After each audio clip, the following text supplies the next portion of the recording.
क्यों Roman Reigns एक बार फिर से हेल्प लेके जीते, क्यों ड्रू मैकिंटायर की हार हुई, ड्रू मैकिंटायर के फ्यूचर प्लान्स क्या हैं, आने वाले रॉ के एपिसोड में क्या दिखने वाला है और WWE की कुछ इंटरेस्टिंग अपडेट्स के बारे में बात करेंगे इस वीडियो में, जो कि काफ़ी कमाल की और इंटरेस्टिंग होने वाली है।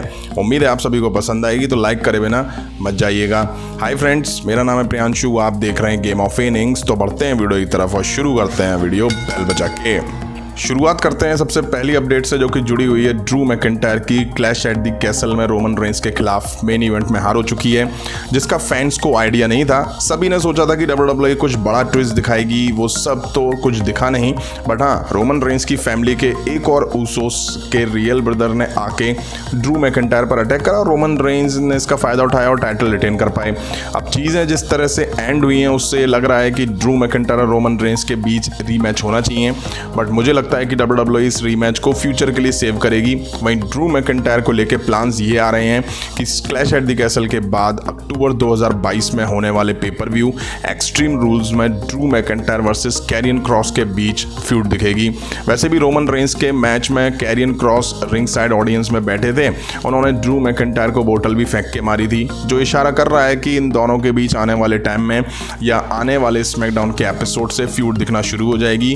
वैसे भी बात करूँ और कैरियन क्रॉस की, तो रिटर्न के टाइम उन्होंने रोमन रेंज को भी टारगेट करा था, लेकिन उसके बाद से लेके अब तक वो केवल ड्रू मैकिंटायर को ही टारगेट कर रहे हैं। वहीं बात करें शेमस की, तो क्लैश एट द कैसल में उन्हें गंथर के खिलाफ मैच में हार मिली है।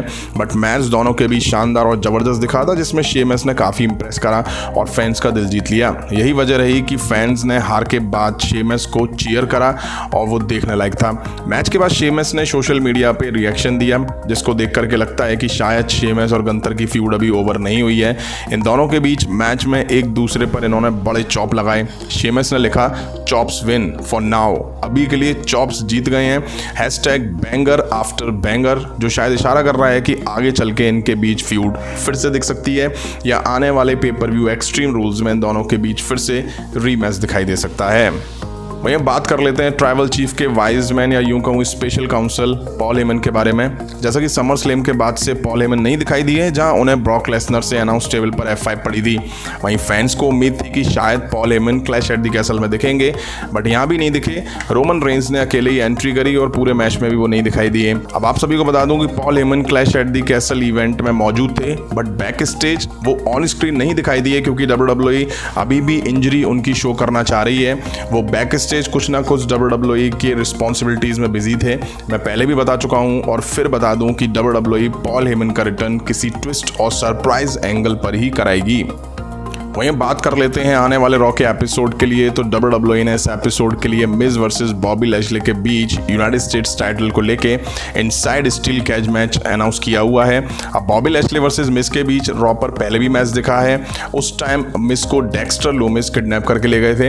अब देखते हैं इस मैच में दखल डेक्स्टर लूमिस का देखने को मिलता है या नहीं। वैसे तो खैर ये स्टील कैच मैच है।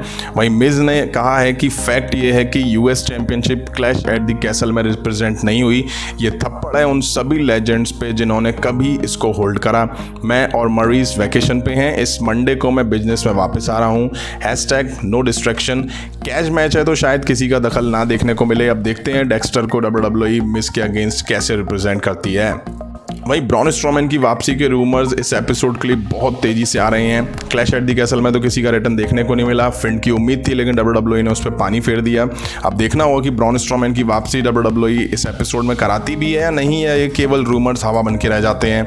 अगर वो वापसी करते हैं तो हो सकता है कि ओमास को फेस टू फेस करते नजर आए वो इस एपिसोड में। वैसे भी ओमास पिछले काफ़ी टाइम से दिखे नहीं है, या यूँ कहूँ ट्रिपल एस जब से हेड ऑफ क्रिएटिव बने हैं तो ओमास पे उनका कुछ खास ध्यान है नहीं है। अब बात कर लेते हैं रोमन रेंज की, तो वो टाइटल रिटेन कर चुके हैं। कैसे, वो आप सभी ने देख लिया होगा।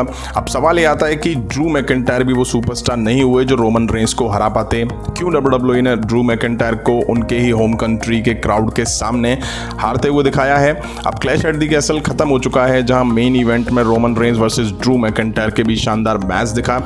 एंड उसका शानदार नहीं हुआ। हर बार की तरह रोमन रेंज हेल्प से ही जीतते दिखाई दिए।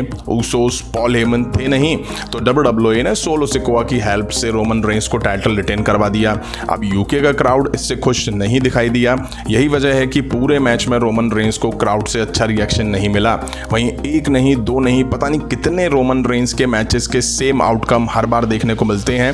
अब ड्रू मैकिंटायर भी रोमन रेंज से हारने वालों की लिस्ट में शामिल हो चुके हैं। अब बात करेंगे कि क्यों रोमन रेंज के खिलाफ ड्रू मैकिंटायर की हार हुई सोलो सिकोआ का डेब्यू कराने के लिए। जिस तरह से WWE ने मेन इवेंट में सोलो सिकोआ को एंटर करवाया, उससे साफ है कि WWE उनको भी रोमन रेंज और ऊसोस जैसा दिखाना चाह रही है। अब तक काफ़ी बार ऊसोस ही रोमन रेंज की हेल्प करते हुए आए हैं। कुछ नया दिखाने के लिए सोलो सिकोआ से कारनामा करवाते हुए दिखाया और उनको बड़ा प्रोजेक्ट करने के लिए ही रोमन रेंज को टाइटल रिटेन करते हुए दिखाया। अगर उनके इंटरफेरेंस के बावजूद रोमन रेंज टाइटल हारते तो उनकी इमेज ही खराब होती। WWE कभी भी अपने फैंस को बड़ा सरप्राइज दे देती है। बहुत स्ट्रॉन्ग रूमर्स थे कि ड्रू मैकिंटायर चैंपियन बनेंगे और WWE को भनक थी कि ऐसा हुआ तो फैंस उतने शॉक नहीं होंगे जितना कि रोमन रेंज को रिटेन करते हुए दिखेंगे। आपको बता दूं, रोमन रेंज पिछले 3 साल से पिन नहीं हुए हैं। वो लास्ट पिन TLC 2019 में कॉर्बिन से हुए थे। उसके बाद से वो अब तक पिन होते हुए दिखाई नहीं दिए हैं। उन्हें अब तक 993 यानी कि 993 डेज हो चुके हैं। अब WWE उनको 1000 दिन यानी कि 1000 डेज का रिकॉर्ड बनवाना चाह रही होगी, इसलिए रोमन रेंज शायद टाइटल रिटेन करते हुए दिखाई दिए हैं। कहीं ना कहीं ये इसलिए भी हो सकता है कि WWE ने रोमन रेंज को लेकर कुछ ऐसे प्लान्स तैयार करे हैं जो आने वाले टाइम में दिखने हैं। ड्रू मैकिंटायर जीतते तो फिर वो प्लान्स एग्जीक्यूट नहीं हो पाते, जैसे कि Roman Reigns versus Cardi roads, Roman Reigns versus the rock. अगर वाकई इतने लंबे प्लान है तो फिर रोमन रेंज रेसलमेनिया 39 तक टाइटल हारने वाले नहीं हैं। अब WWE ड्रू मैकिंटायर के होम कंट्री की वजह से उन्हें कुछ टाइम के लिए चैंपियन बना भी देती तो रोमन रेंज का इतने लंबे टाइम का रन एंड हो जाता और बेशक वो फिर से टाइटल जीत जाते, बट चीज़ें फिर से जीरो से शुरू होती। इसलिए WWE ने सोचा होगा कि रिस्क ही नहीं लेने का, रोमन रेंज पे ही टाइटल रहने दो। तो फ्रेंड, ये थी WWE और रॉ से जुड़ी कुछ शानदार अपडेट्स। उम्मीद है आप सभी को पसंद आई होंगी।